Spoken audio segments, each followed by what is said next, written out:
Lesson 67, Bhakti, the Science of Devotion. Devotion is the most commonly practiced yoga technique around the world, though it is rarely called yoga. Devotion, the continuous focus of desire for a particular spiritual ideal, is so common that the world's great religions are called belief systems, or faiths, as if nothing else but that exists in spiritual practice. What is this thing called devotion? Why is it so important? The importance of desire was discussed early in the lessons, and this has been mentioned often ever since. At first, we looked at the purely logical aspects of devotion. If we have an idea about something, a vision of it, and ongoing desire to attain it, then we have a mental and emotional vehicle that will enable us to act in order to get there. Considering a trip to a beautiful place called California was given as an example. If we never were able to imagine the place, had no knowledge of it, how could we ever decide to go there? So, first comes an image, then desire merges into that image, then action. Or maybe we have desire surging up first, undirected. We don't know for what. For something more. It latches on to one thing, then another, and then another. Finally, it latches on to something big, a big idea, enlightenment. Then we set out for that, knowing it is the most we can attain. Desire is always looking for more. Desire is always looking for the biggest, the best, the most. All the desires that come up in us are divine in their origin, and seeking the greatest possible thing in life. Desire is the primordial form of the Guru. Obviously, desire alone is not enough to get us there. It must be aimed in certain ways. Devotion is more than the simple psychological mechanism of placing an ideal in the heart and mind, which we can then strive for. There is much more to it than that. Directed emotional energy, desire, has great power. The act of devotion, the act of desiring the highest ideal we can imagine, is a transforming power itself. It creates changes deep in our nervous system. If we have devotion for a high ideal, this alone will be changing us inside before we ever sit to do any pranayama or meditation, or any of the rest of the advanced practices. Devotion is the first yoga practice, the main yoga practice, and the fire that lights everything on the path. Without it, everything else we do is just going through the motions. Devotion to our highest ideal is the Guru in action, in us. Like all of the other abilities we have discussed here, devotion is a natural manifestation in our nervous system. It is one that is most obvious, coming up in everyone in one way or another. Yoga methods work to stimulate and open up the natural abilities in us to full functioning. There is a branch of yoga called Bhakti that is concerned with optimizing desire and devotion to the highest level of spiritual effectiveness. Having a basic knowledge of the methods of Bhakti yoga and applying them can have a huge effect on the course of our spiritual life. Bhakti means love of God. If God is not the right word for you, use a phrase like love of highest ideal, or love of highest truth. Whatever represents the greatest attainment you can imagine. Whatever it is, loving it will change you and inspire you to do all that you can to merge with that. We all know that love changes us. When we care about something or someone more than our own self, we are being changed. As the Beatles sang, all you need is love. Ah, If it were only that simple, the earth would be a paradise by now, and every religion would be producing saints by the millions. We are not there yet, but we are on the way. Love was the right start then, and it is the right start now. That is not love of anything and everything, scattered all around with no particular focus. That kind of universal love comes later, as the natural outflow of pure bliss consciousness and divine ecstasy come up. The kind of love that drives human spiritual transformation, and all the yoga that brings it up, is love of your highest ideal. What is the highest ideal? Who decides what it is? Your guru? Your priest? Your rabbi? Your mullah? There will be plenty of suggestions. Everyone wants you to love their ideal. That's okay. It is a game that we humans have played for thousands of years. Love my ideal. Will you please? Or else. But only you can choose.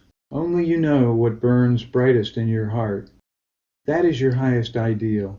That which burns like a beacon in your heart. Maybe it is Jesus. Maybe Krishna. Maybe Allah. Maybe your guru. Maybe the light inside you. It can be anything. Only you can know. Whoever or whatever it is yours. It is personal. You will know it when you see it, because it will burn like a beacon in you. It will be all goodness, all progress, projecting no harm toward anyone. It is that which leads you home to pure bliss consciousness and divine ecstasy. In the language of Bhakti, it is called Ishta, which means chosen ideal. You choose it. If nothing comes up burning bright like that, it is okay. Guess what? You are reading these words, and therefore you are moving towards your highest ideal, your Ishta. Your highest ideal is in your movement to study, and perhaps an inclination to practice yoga methods. Your Ishta is in you somewhere. Your desire is leading you to something. This is as much Ishta as having a clear vision in your heart. Your journey is your Ishta. Bhakti begins with that very first question, is there something more? The amazing thing about the process of Bhakti is how it clarifies over time. At first there is some fuzzy notion, some desires coming up, a sense of mystery. That opening alone brings knowledge in. Who knows from where it will come? Then we grab on and start doing something, some practices. Then some inner experiences start, some blissful silence, and then there is some clarity. Then we read the scriptures, and words that were just words before come alive with radiant meaning. After a while, our Ishta becomes clear. We find ourselves in a relationship with what is happening inside. All the while, the Bhakti is getting stronger, and we are falling deeper into the divine game. Somewhere along the way, we will find the techniques of Bhakti, and falling into the divine accelerates. Maybe we will read about the techniques, or maybe we discover them naturally. So what are the techniques of Bhakti? Well, there's really only one. It manifests in 1,000 ways. It is not a practice we do while in our daily sessions of pranayama and meditation. It is something that gradually rises in our daily activity. There are always desires coming. We want this. We want that.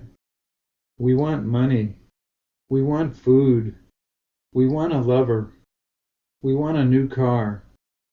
Even anger and frustration are desires that have hit a wall.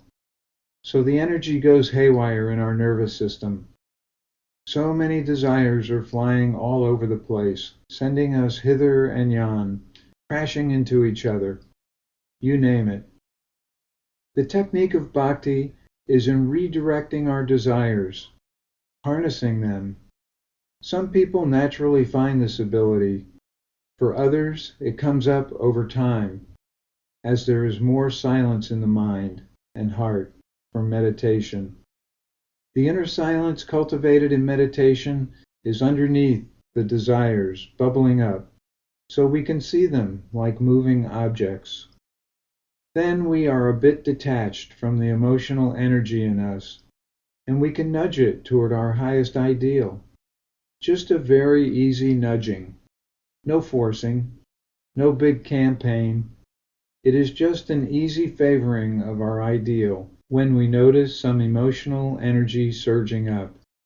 It does not matter if it is positive or negative energy. For example, suppose we are stuck at a traffic light and getting frustrated because we are late for an appointment. A lot of emotional energy is there, getting frittered away.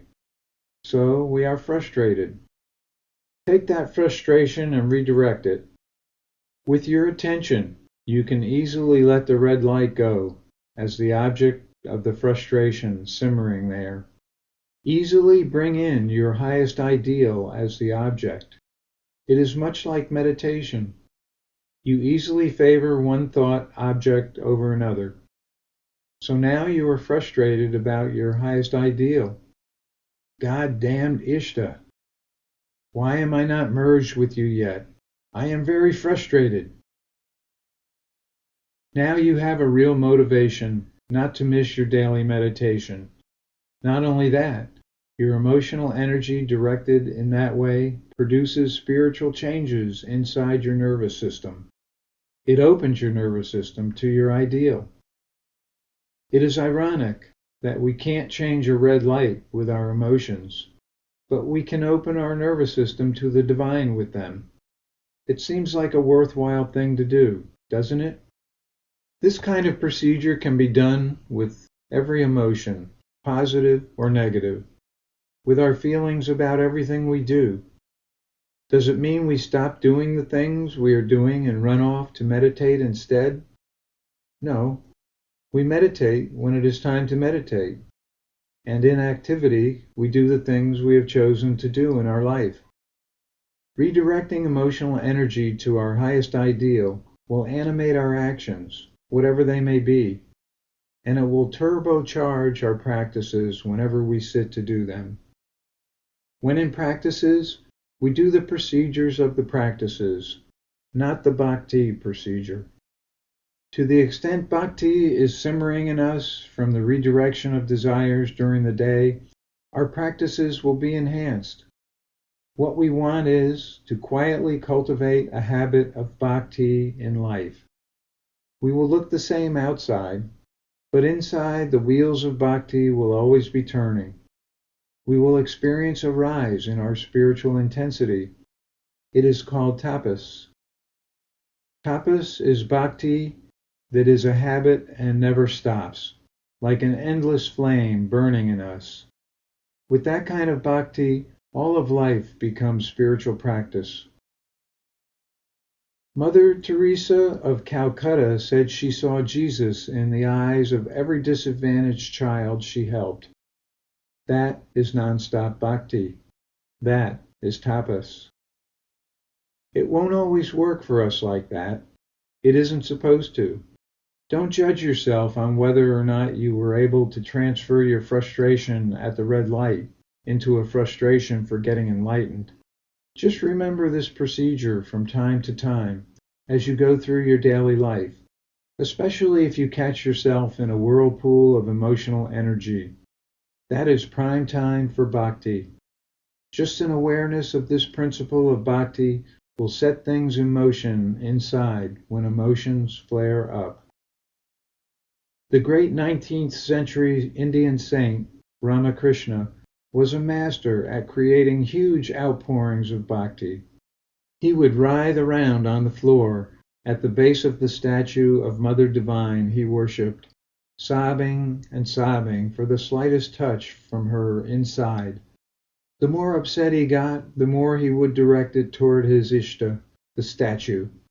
He seemed like a crazy man. All the while his bhakti was working like a laser beam, slicing through every obstruction in his nervous system. By bhakti alone he merged with the divine.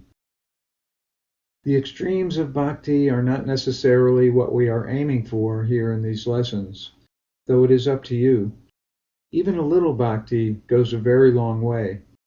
There is great power in it, so much so that we have to remind ourselves that intense bhakti can have a big effect on the rise of our kundalini, both directly through the emotional energy and in the turbocharging effect that bhakti brings into all of our practices. As with all yoga practices, we can overdo bhakti, so we must be mindful about that. Our experience is the best measure of whether or not we are overdoing it. Everyone has their own timeline, their own pace for the spiritual purification process. Let your experience be your guide. Because the method of bhakti produces predictable results over and over again, we can say that it is a systematic application of knowledge. Bhakti is the science of devotion, a powerful science indeed. The Guru is in you.